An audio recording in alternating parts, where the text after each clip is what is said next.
Hello students. तो आज के इस वीडियो में आपका स्वागत है। आज हम चर्चा करेंगे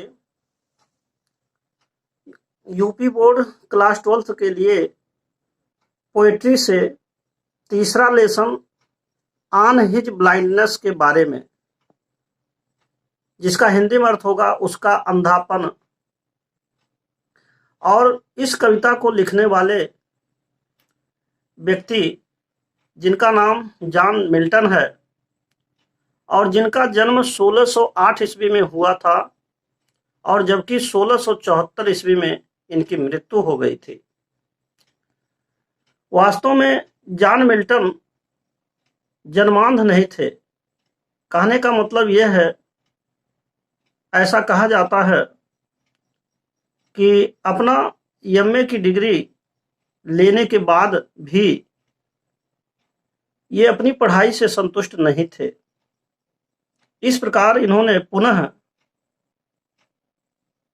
अध्ययन करने के लिए और भी जोर दिया, और सचमुच में ऐसी मान्यता है कि पढ़ने के कारण ही इनके आंखों की ज्योति चली गई थी। And Milton really becomes totally blind at the age of 44, अर्थात 44 साल की अवस्था में ही जॉन मिल्टन अंधे हो गए थे, उनके आंखों की ज्योति चली गई थी। तो इस कविता में जैसा कि इन्होंने जो ये कविता है जो लिखा है, ये जो पोयम है, यह एक सॉनेट है और यह एक तरह से पर्सनल पोयम कह सकते हैं, personal sonnet of John Milton. यानी जॉन मिल्टन के उनके अंधापन होने के बारे में ही है।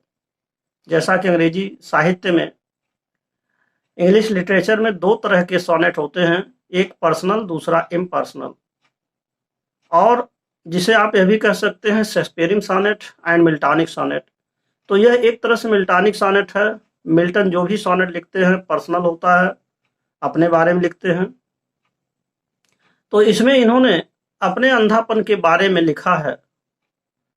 और जैसा कि सॉनेट के दो मुख्य पार्ट्स होते हैं, पहले 8 भागों को हम ऑक्टेव कहते हैं, और जबकि दूसरे नेक्स्ट 6 पॉइंट्स होते हैं, 6 लाइन्स होते हैं। पहला जो 8 लाइन्स है वो ऑक्टेव कहलाता है, और दूसरे जो 6 लाइन्स हैं वह सेस्टेट कहलाता है।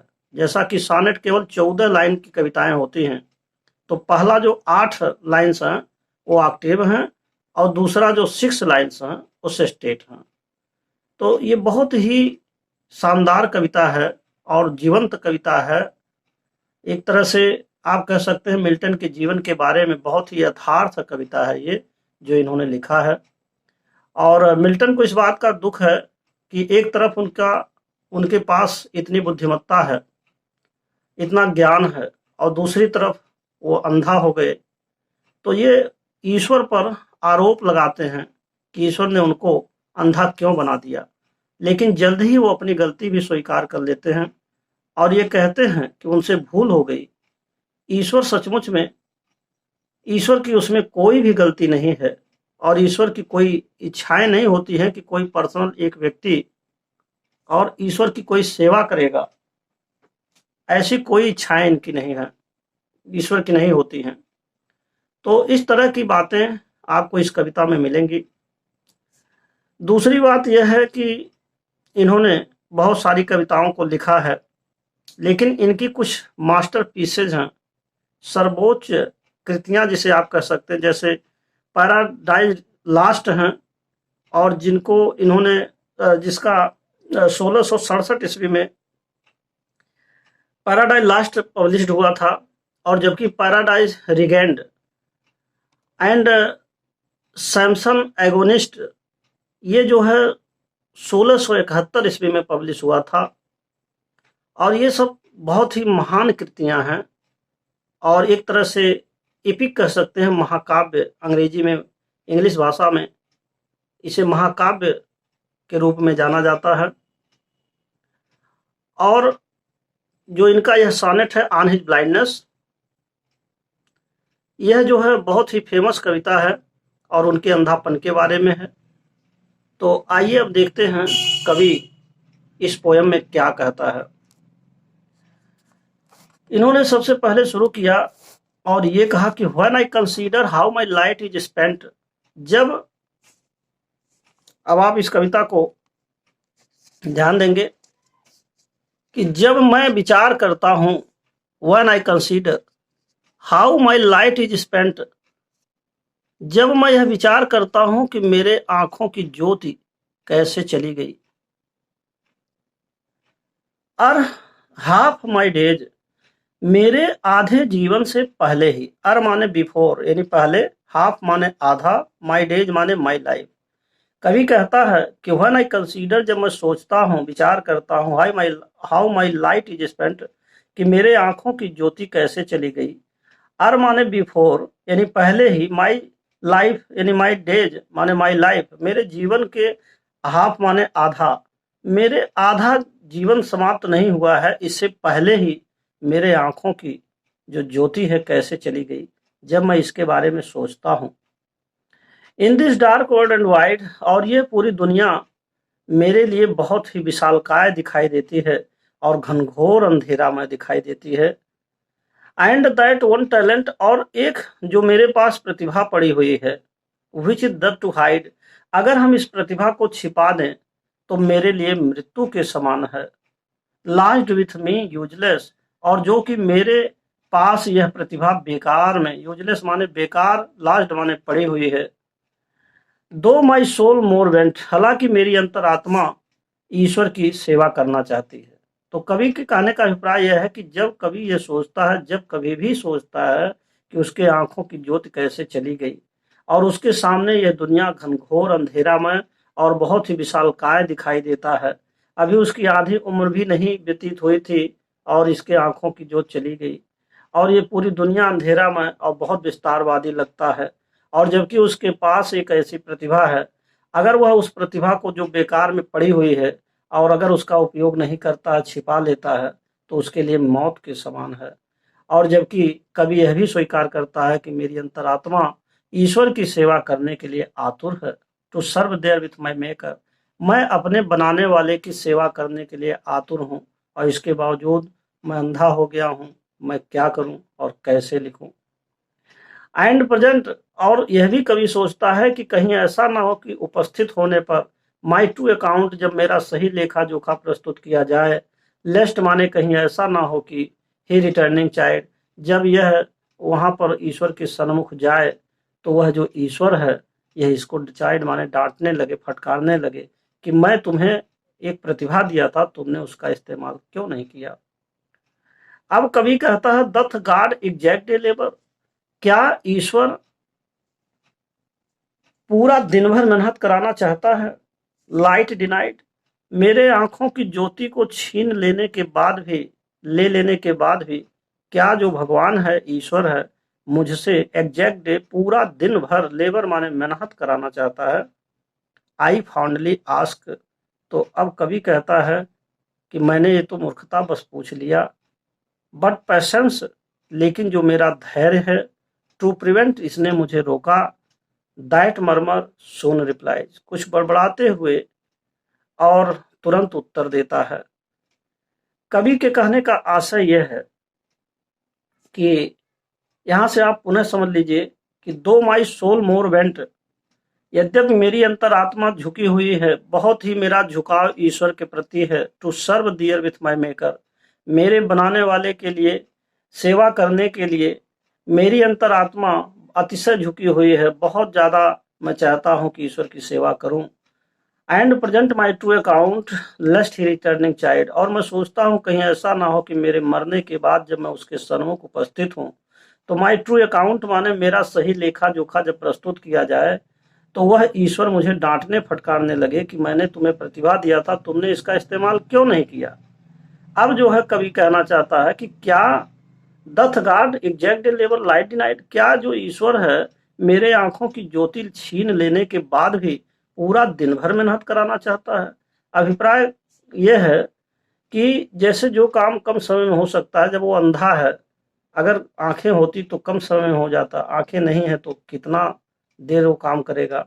तो इस तरीके से इसने क्वेश्चन किया कि क्या ईश्वर मेरे आंखों की ज्योति को छीन लेने के बाद भी मुझसे दिन भर मेहनत कराना चाहता है।